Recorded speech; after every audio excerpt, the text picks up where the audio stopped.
Hello दोस्तों, channel पर आपका स्वागत है। चंद्रमा, बुध और बृहस्पति 4 तरह की कॉम्बिनेशन बनाते हैं। चंद्रमा बुध, चंद्रमा बृहस्पति, बुध बृहस्पति और तीनों एक साथ। तो ये 4 कॉम्बिनेशन होने की वजह से काफ़ी कन्फ्यूजन होती है लोगों के मन में कि क्या रिज़ल्ट आएँगे। अब सबसे पहला चंद्रमा और बृहस्पति को जब हम लेते हैं, तो ये गज केसरी योग बनता है, जो हर तरह से अच्छा माना जाता है धन के लिए, स्वास्थ्य के लिए इत्यादि ज़्यादातर केस में। जब चंद्रमा और बुध को हम लेते हैं, तो इस युति को समझने के लिए आप समझिए कि चंद्रमा माता के कारक है, बुध बेटी के कारक हैं। अब परिवार में आप देखें माँ और बेटी के बीच में आपस में कभी नोक-झोंक होती है और कभी वो फिर इकट्ठी हो जाती हैं, तो अच्छे और बुरे दोनों तरह के प्रभाव आ सकते हैं। मगर इस युति के अगर खराब प्रभाव किसी पे आ रहे हैं, खास करके अगर ये युति चौथे या 8वें भाव में हो, तो चांसेस ज़्यादा हो जाते हैं उस केस में, जिसको हम बोलते हैं हार्ट ब्रेक या हार्ट एक, ये हो सकता है। अर्थात या तो ऐसा व्यक्ति प्रेम संबंधों की वजह से बहुत ज़्यादा टेंशन लेगा, एंग्जायटी, डिप्रेशन में भी जा सकता है और ये खास करके 34 साल की उम्र तक बहुत ज़्यादा इफ़ेक्ट होता है।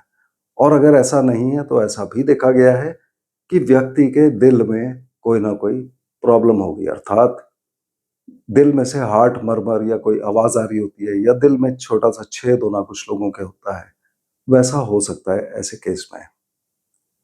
बुध और बृहस्पति को जब हम एक साथ लेते हैं, तो इसको समझने का सबसे अच्छा तरीका शायद लाल किताब में बताया गया है, जहाँ पर बुध को दुर्गा माता माना गया है और बृहस्पति को शेर। और आप देखेंगे दुर्गा माता की फोटो में सदैव दुर्गा माता शेर के ऊपर सवारी करती हुई दिखती हैं। तो इस कॉम्बिनेशन के अंदर हमेशा बृहस्पति ही दबेंगे, यानी बृहस्पति खराब होंगे, अर्थात व्यक्ति को प्रॉब्लम आ सकती है, घर में किसी को सांस की तकलीफ हो सकती है, अपने गुरु से, टीचर से प्रॉब्लम हो सकती है। ऐसा हो सकता है कि व्यक्ति का सोना या गोल्ड गुम हुआ, चोरी हुआ, बेचना पड़ा, गिरवी रखना पड़ा। इस तरह की कॉम्बिनेशंस हो सकती हैं खराब असर में।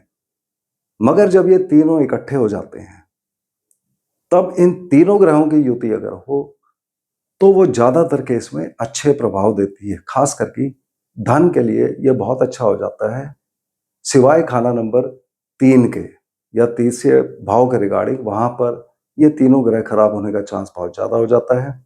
बाकी सब भाव में व्यक्ति के पास धन अच्छा होगा, व्यक्ति को व्यापार में लाभ होगा, खास करके दलाली के काम या कमीशन के काम करके ऐसा व्यक्ति काफ़ी धन कमाता है। मगर ऐसा देखा गया है कि बहुत धनवान होने के बावजूद भी ऐसे व्यक्ति को कोई ना कोई मुसीबत इनके गले में पड़ी रहती है। ये परेशान रहते हैं किसी न किसी चीज़ से और कई बार ऐसे लोगों को समझ नहीं आता कि इस परेशानी का वो हल कैसे निकालें, उनकी दिमाग उनका काम करना बंद कर देता है।